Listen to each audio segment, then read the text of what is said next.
Bonjour à tous, merci. Ladies and gentlemen, good morning. Many thanks for your participation.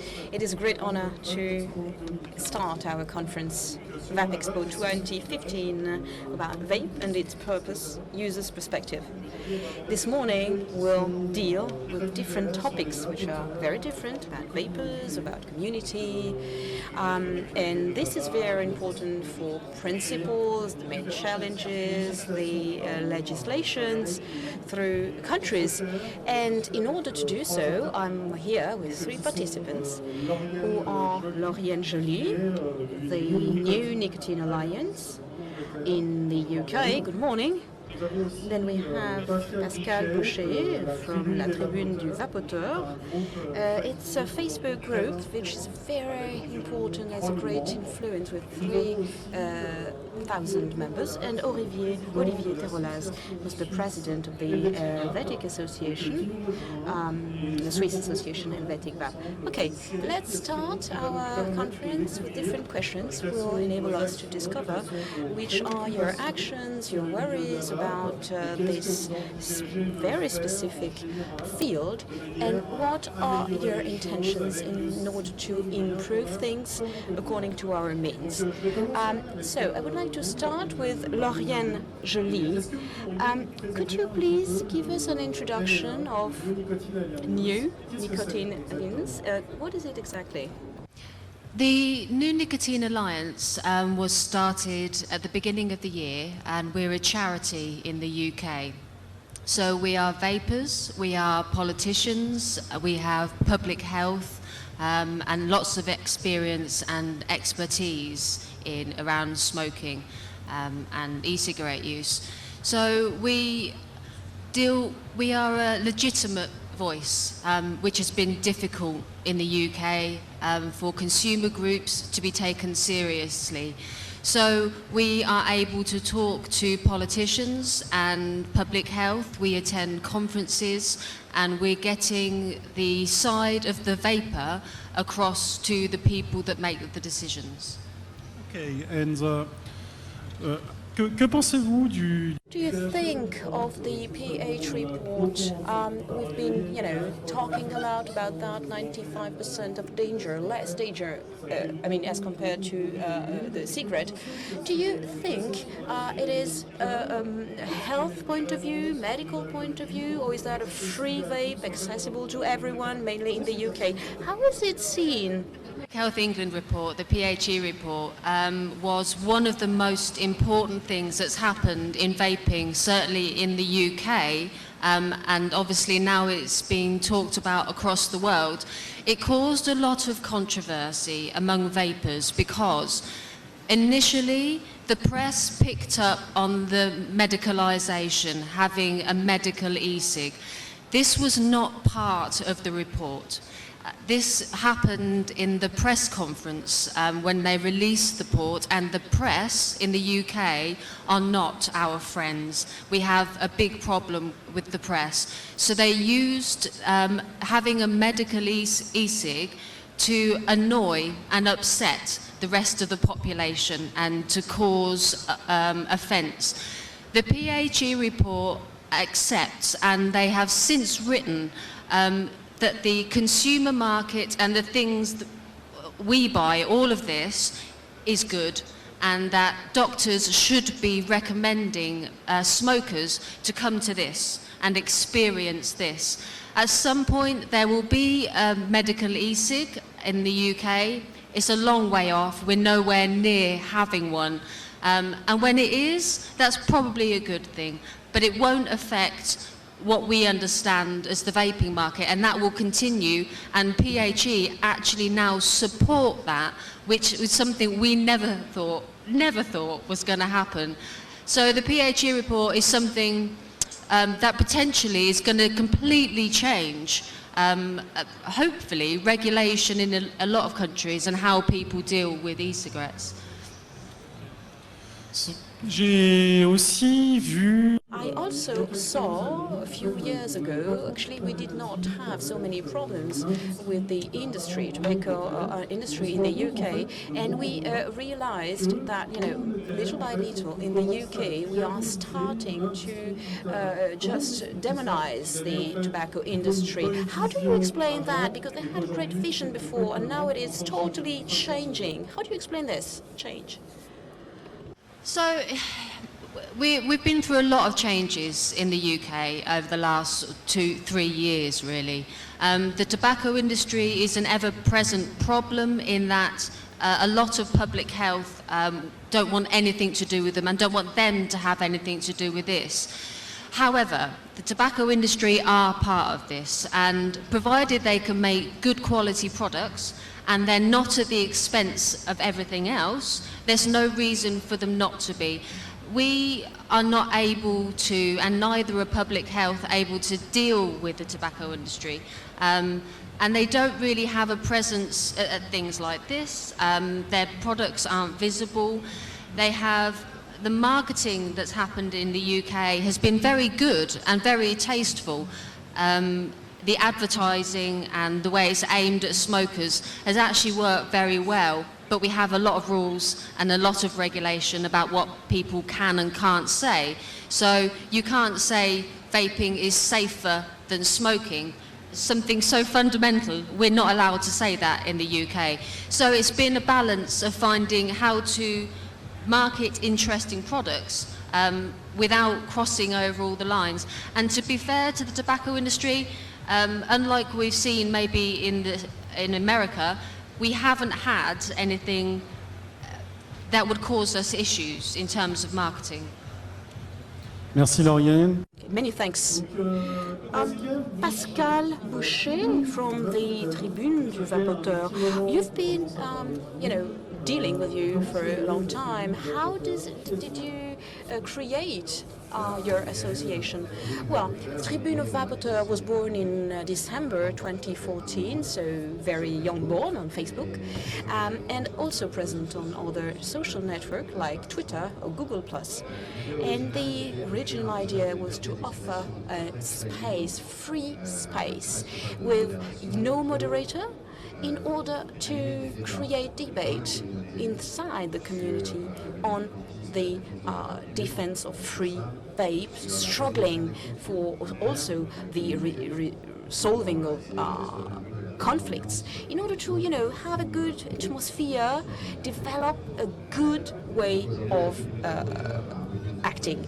So since those 9 months, we are proposing a free volunteer service through the community, which is, of course, for private people, but also professional people and professional organization. And also, it is a really, sharing of information of our world, also our articles. Yes, this community you are dealing with, what is, according to you, the future of this community? Because we have had this debate in the Senate, amendments on advertising. Which are the following trends in this world, and what are the ways of expression? How shall we handle all this world? What is then also the opinion of your community? We'll continue dealing with vape. That's obvious. Of course, what is happening now in the Senate with different amendments and freedom to make advertising direct or indirect, this will, of course, create, a stop or break, but that will not, cease our activity. Absolutely not.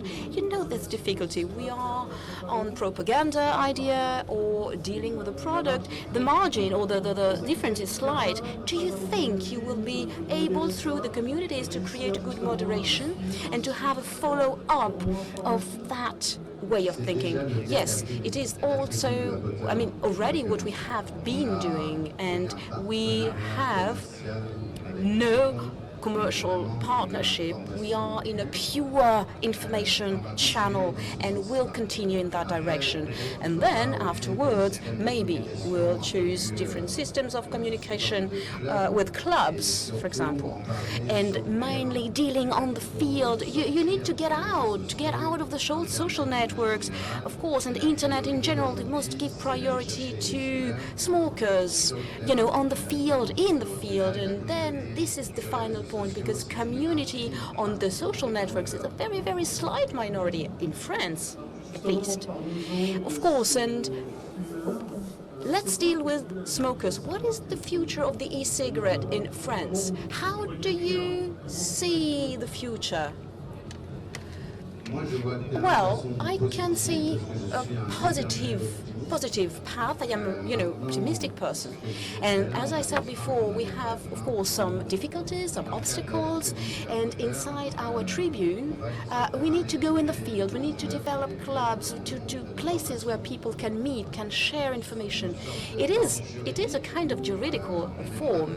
We'll put information at disposal and available for all smokers. This is the main project, which is social, but also, for the whole community. And then the risk is maybe to have all e-cigs which are simple, very simple, basic, and not necessarily efficient. And if the NPD is, strictly applied, do you think that through the speeches that the e-cigarette is getting more complex today, and now is, replying to the needs of a community which is faithful and maybe or loyal to this product, and maybe these products are not adapted to, go beyond. Inside or within our survey and vapers or the Tribunes, well, they feel that the offer is very rich, so rich, and power vaping, big clouds and coils and so on and so forth is not obviously something so attractive for the majority of new vapers, maybe, and they can be afraid. So, but on the other hand, this special power vaping, for example, wants to, struggle for innovation and gives a pleasure dimension for one part of the population. So we need really to pay attention to this. It is fundamental. And then, of course, you can develop an offer which is simpler, more accessible, in order to capture more and more people and smokers who become vapers. But we must, they must not only be vapers, smokers, and this is the idea. This is my following question. We are seeing that inside the population, general population, progression of vapor smokers. How shall we explain this? Well, first, a lot of these basic material products are not enough efficient for a wide range of big smokers, because, amongst, smokers in a precarity situation, big smokers, you can see it very clearly, and we can, of course, develop that topic.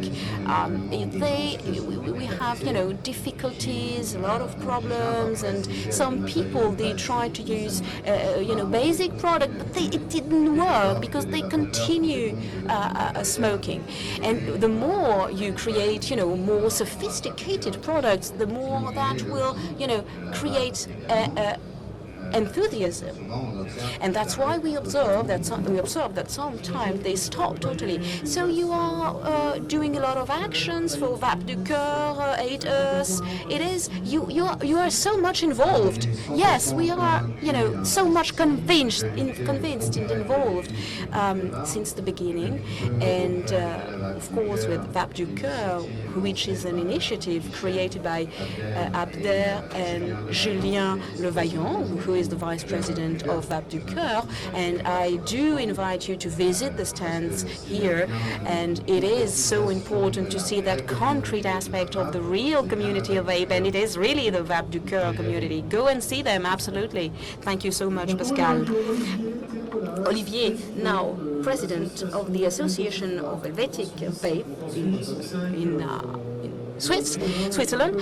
It is a very, very special field in Switzerland because, nicotine is not allowed in vapor products. So where did Helvetic Vape was born? Yes, Helvetic Vape is the Swiss Association of Users of personal vapors. And in fact, our main fight is to enable those liquids in Switzerland, which are at the moment totally prohibited, and users can, import 150 milliliters of nicotine liquids each 60 days. So this is the official rule, and it is creating a great problem and creating problems in our community, which is quite limited. We have, according to statistics, only 8,000 daily vapors in Switzerland. We do think it is due to those restrictions on those liquids. So for you, restriction is quite wide at the end of the day. Yes, absolutely. It's just unbearable and incredible from the authorities because we are trying to make them understand that the reduction of risks is very important for public health, but at the moment they're not listening at all. And you had written a fantastic article recently. Thank you so much. Yes. In fact, we can wonder what are their motivations. This was my main point in this article. And now we have a project in Switzerland in order to make an assimilation vape and tobacco products. This is very important. We are totally against, of course. In that project, there would be the possibility to introduce nicotine liquids, but that law would not be applied before 2019 or 2020. So we are in a kind of prohibition, which, will just make difficulties for smokers to quit tobacco, for example. Yes, absolutely. It is prohibition. It's exactly that. And, the problem is that authorities are, hiding against that project and say, well, let's wait and see.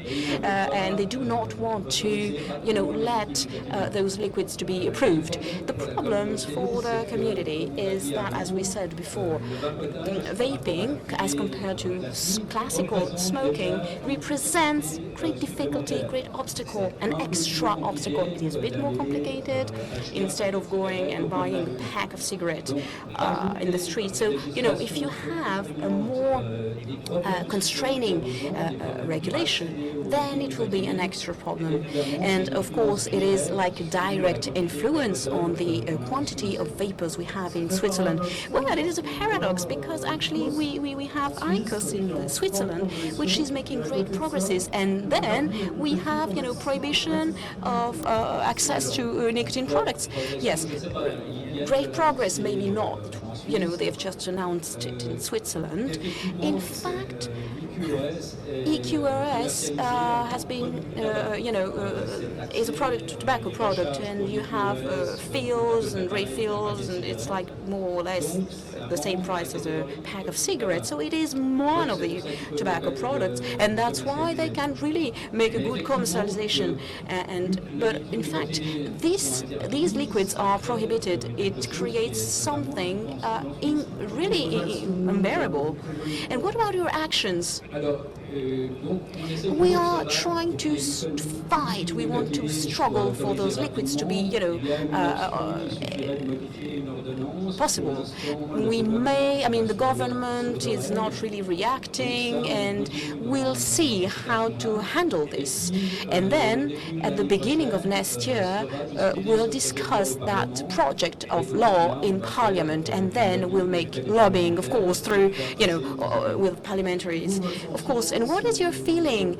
How do you see vape in Switzerland in the following 3-4 years, according to your experience, according to, you were exposing to us?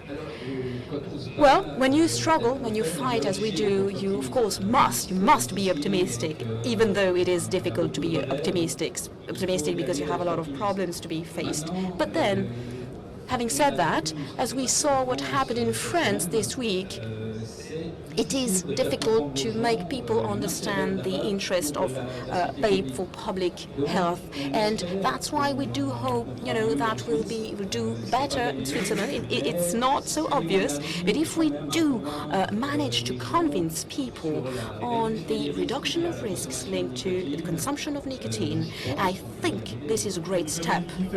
Yes, you have different supports from French or English associations. Negus, for example, in France. Yeah, support. Well, we do know them. Of course, we discuss. Maybe not enough. We should exchange more in all the associations. And using this event, like here today, it's fundamental to meet ourselves, to create good coordination, good exchanges at the European level. And this is that should be developed more and more in the future. And of course, there's not so much coherence, not such a big regulation between countries. You can buy tobacco in Switzerland, and you have different laws and regulations. And in France, you have different problems for monopolies of tobacco and so on and so forth. So that would enable to find a unique solution, a unique point of view, starting from a new idea. Yes, in fact, for all countries, we have different regulations which are quite specific, and in fact, it's up to national associations to take that into consideration. But the fact to discuss on a general objective on which we are going all together in order to find an agreement, a common vision, and getting more experience. Because whenever an association has made a good effort, this is interesting also for the others. That's obvious, sharing that expertise, trying to implement the same idea, the same tactics in all countries. Thank you very much, Olivier. Now we'll continue with TPD topic, very interesting also, in order to have, Pascal, your opinion on that idea. How is it applied in France? How would it modify the material we are using, as well as liquids and regulations and standards? What is your opinion on all this? Que du mauvais, évidemment. Only bad things, obviously. First of all, vaping shouldn't be concerned by this directive very clearly. That's the first point. Second point is going to be transposed in French law in May at the latest, and it's going to forbid everything that I consider efficient today in vaping to be replaced by vaping that will not be as efficient. Could you remind us of the most important elements of this directive? The limits, that's the quantity of liquid the TPD provides for electronic cigarettes to have only sealed cartridges of 2 milliliters maximum. Sealed, it means that you can't have the control of what you're going to vape. And that's a true issue. That's an issue because those who've got the means to develop this kind of products, we know who they are, and we don't want to work with them. We don't want to work with cigarette manufacturers. We want to have the control of what we are going to vape, to live, to quit smoking. So independently, yes, it seems that we've got only two choices. Either you are in tobacco or in pharma. But there's a third way. There is the way of vaping, a way that would be independent. And you, Lorien, what do you think of this application of the TPD? I think it's very difficult, and every country seems to be approaching it from a slightly different angle. We don't quite know how it's going to be implemented in the UK. There is an understanding now that what happened in the TPD was wrong. It was so wrong, and the problem is no one can back out of it. So we've got a big issue with terms of the testing that's got to be done on the e-liquids themselves. It's going to be so cost prohibitive, so expensive for the normal e-cigarette manufacturer. The limits on nicotine strength in the UK is a problem because a lot of people do use 24 milligram of nicotine. I know that's not such a big problem in France. So in UK, that's also a big problem. Everything that we know and understand, and we know that works, which is now being accepted now by public health, that this works, is potentially gone. And I think that is such a devastating concept, and there couldn't be anything more damaging in the future for vaping than the TPD. And most countries don't even know some of the final details. The leak-free filling, there's no design for that. We don't know how that's going to happen. That doesn't appear until after it's going to be coming into law. The whole thing is such a mess that countries are having to transpose it now in a panic, not even really understanding the implication of what they're doing. Et que pensez-vous de l'action de Total? And what do you think of the action of Total UK?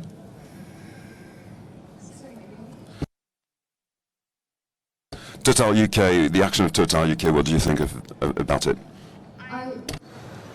I think we're fortunate in the UK in that they're going to try and mitigate how bad this is, and it's all about how much it's enforced. And how they choose to deal with it. Because the government and, more importantly, public health now understand how bad it is, I'm hoping, and that with help, they're going to transpose it in such a way that it isn't as bad as it could be. We don't have the problem that you guys have got. We don't have the problem that Spain has, that Belgium has. There are some real issues in Europe. In the UK, we appear to be the most fortunate. Even so, what's going to come in next year is still going to see the end of our market in many respects, what we understand. Merci. Olivier, la TPD. Olivier, TPD for Switzerland. Well, fortunately, Swiss is not part of the EU, so we're not obliged to implement the TPD. But Switzerland has got a number of agreements with Europe. And our concern is that most probably the government will wish to implement something that will look a lot like the TPD, because they will want Swiss law to be in agreement with the European laws. It is something that is very often done in Switzerland. There's no obligation, but people tend to implement laws that are similar. It is a paradox, really, because in other countries, TPD may be qualified of limiting factor, but in a country like yours, it would make it accessible. Yes, if Switzerland does not apply something similar to TPD, we'll become an island of liberty at the heart of Europe in relation to vaping. We hope it's going to be the case. Now, something that is a true issue in the TPD, I think, is everything that concerns the material, like the anti-leak systems and such. And there again, in relation to the standards that are being set at the European level, I think we do need standards for liquids, for the quality, for the manufacturing processes is very important. And vapers want the standards, but the standards relating to the material that are so-called safety standards for risks that do not exist, I think is very hazardous for the future of vaping, be it through TPD or through standards that are being created. What do you think of the standards, Pascal?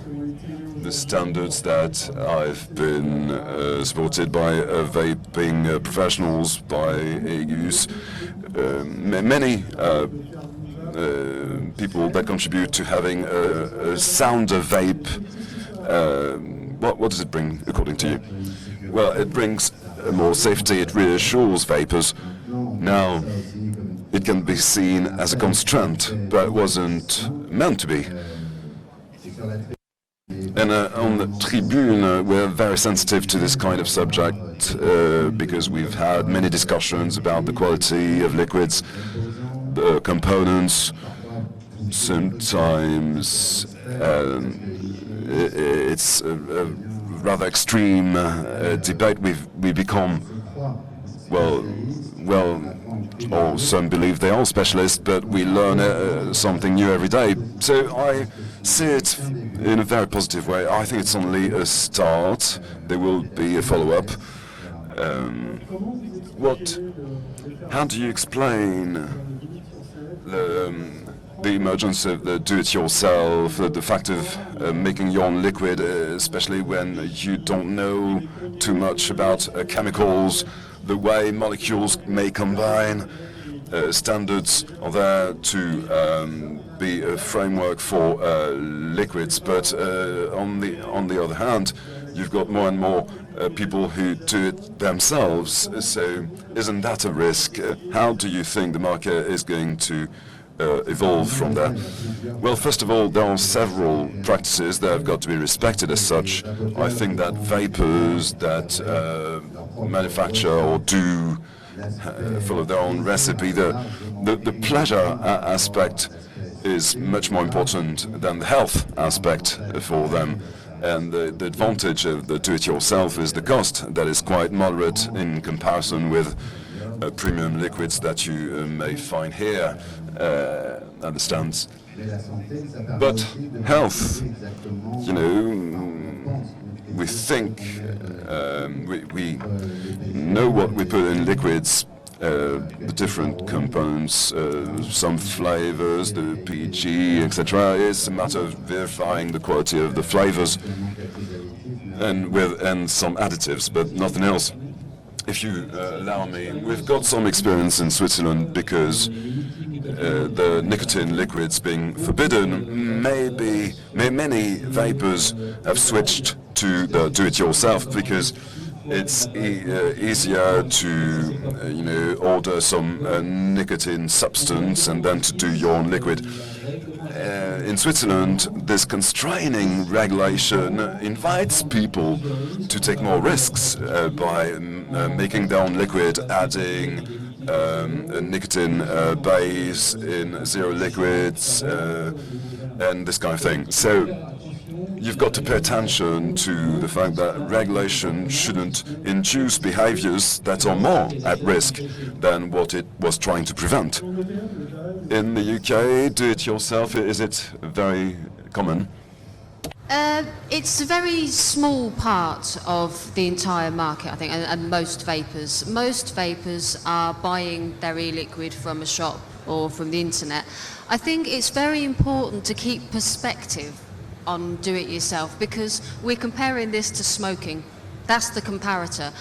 So even if you're mixing yourself and you're using fluids that have diacetylene or something else, you're still comparing it to smoking. And I think we mustn't ever lose sight of that's what the other option is. The do-it-yourself is always going to exist.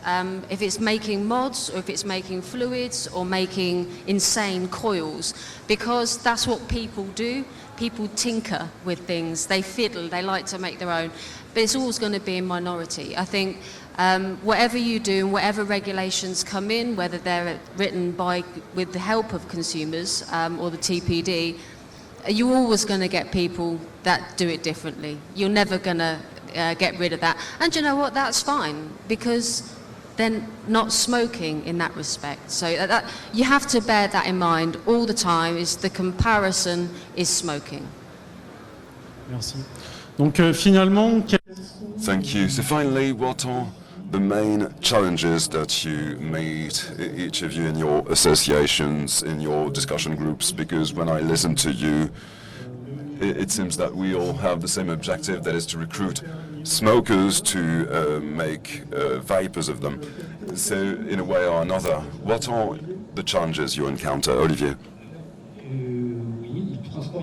Well, to transform, to make vapers out of smokers is quite a challenge. It's difficult because, to market vaping amongst smokers is not simple. The main challenge is that vaping become a standard that is acceptable. Little by little, smokers will come to vaping, especially if public health policies take measures that will continue to make traditional cigarettes less attractive, and in parallel, measures that make vaping attractive. So, in that view, smokers will come to vaping more and more. It is something that associations have got to have in mind and as goal. Pascal? Just like Olivier, I would say that the main challenge for us is health, public health, and accessibility to vaping for all. And for that, we've got to continue with our approaches to continue moving forward. There's food for thought regarding the implementation of a tax, for example, to show our will to finance research about liquids and the material used. We at the Tribune du Vapoteur, the objective is to go in the field and to allow vaping to be accessible in all forms, and especially that smokers, just like vapers, or people who don't smoke or vape, can have a right and informed opinion. Lorien, for you, the main challenges? The main challenges for us are overcoming the fight that's going on in public health. So with the Public Health England report, which said smokers go and try it, feel safe, feel secure, feel comfortable. At the same time, in the UK, you've got another section of public health who seem absolutely hell-bent on confusing smokers. So we've come a long way at home, we really have, but the press, the media, and this group of public health experts seem to want to make sure smokers are confused. And this is the battle that we have. We've all got the same aim, which is just that smokers feel happy trying vaping. It's very simple. Don't want to make anybody do anything. And to have all the choices and the options, it's that simple. The biggest problem we have is public health. And the people who can't accept that we might enjoy this, that it's working, that it's not there's never going to be an experiment or a survey which shows why or how it works. That's a big hurdle to get over. Merci Olivier. Merci. Thank you, Olivier. Thank you, Pascal. Thank you, Lorien. So you may find the next conference, Beyond the Cloud, which is documentary, at 2 o'clock. And I also wanted to take advantage of this conference to pay homage to Renaud de Boudemange. Renaud de Boudemange, who did a lot for e-cigarettes with Brice Lepoutre, who's in the audience, and also regarding the fact that vaping stays consumer good. It's a beautiful victory because in the Senate the monopoly was not granted to shopkeepers just for that matter. So I think that Renaud, deserves a round of applause. Thank you.